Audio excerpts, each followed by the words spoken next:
Honestly, at the end of the day, I do think things for the Red Sox are going to change after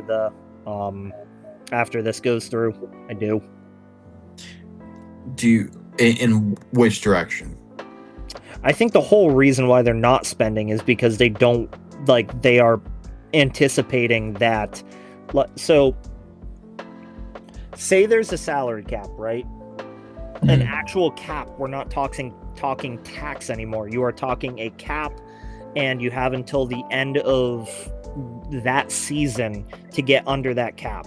Now you're talking these contracts for guys like Soto. They're not just bad for your team, they're detrimental because you can't move that contract because that's going to make up most of your cap space. Right now, it's just, okay, you pay some tax, whatever. Some of these teams don't care. If you have to get under that number, that makes a difference. So I think one of the reasons why they haven't been spending big money is because they know a cap's going to be coming in. And they know that it's going to be harder to move some of those types of contracts, so they're trying to stay out of them. How are they even going to, how are some of these teams even going to move these? That's the whole reason why I don't think the Red Sox have been making these bad deals, is because, to your point, how are teams going to move some of these contracts? They might not be able to. They might have to make bad deals to get out of them. That's really what it's going to come down to. They're going to have to sell off big pieces for nothing. Say the Mets, okay? If the proposed hard cap is like 250, they're over by 133 mil. Yeah. A easy way to clear that would be Soto. No one's going to take that contract, though. Right. The Marlins could take it. Maybe that's what ends up happening is you see one of these teams like the Pirates or the Marlins that really... Parker, the Tampa Bay Rays? If the Tampa Bay Rays got Juan Soto... Parker, you actually bring up a fantastic point. Is some of these major contracts might end up just going to these really small market teams because it's a really no way. If they have to get up to a certain cap fast, and a team needs to get rid of a contract to get below their cap fast, the easiest way to do it is you need this and I don't want this. I feel like they must be implementing some kind of, like you said, either not grandfather, but maybe they just have to pay a certain tax. How do you? From what I saw, the grandfather thing, that doesn't make any sense when I start to think about it, because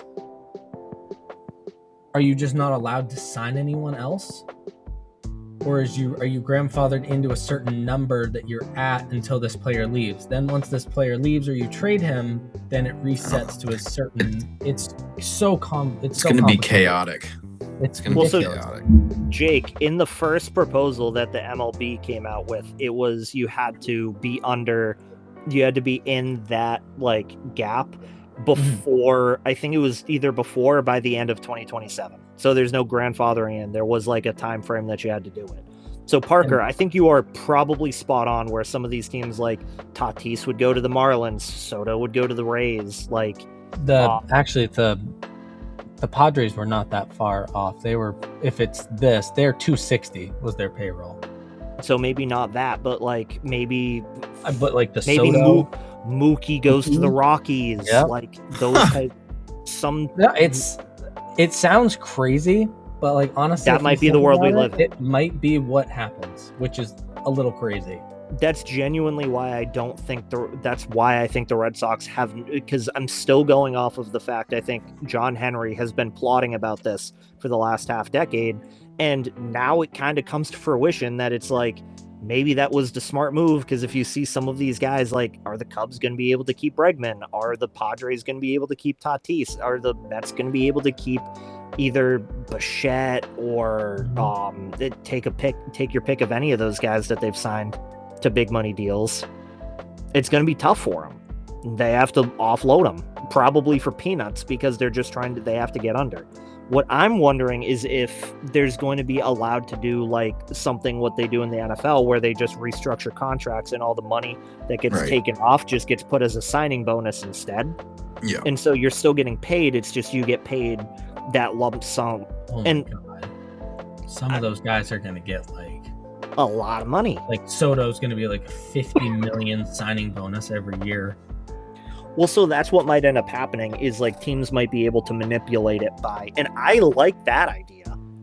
I like that. I think in the MLB and the ownership's proposal, there was something about deferrals or like a lack thereof. Like they talked about deferrals being like within a certain number. I have to go back and look. But I think the signing bonus stuff would end up benefiting players and ownership well. I've always liked how the NFL does that. Because it doesn't go against the cap. It's just, here's money up front. It's easy. It's so easy. I've never understood why the MLB doesn't do that.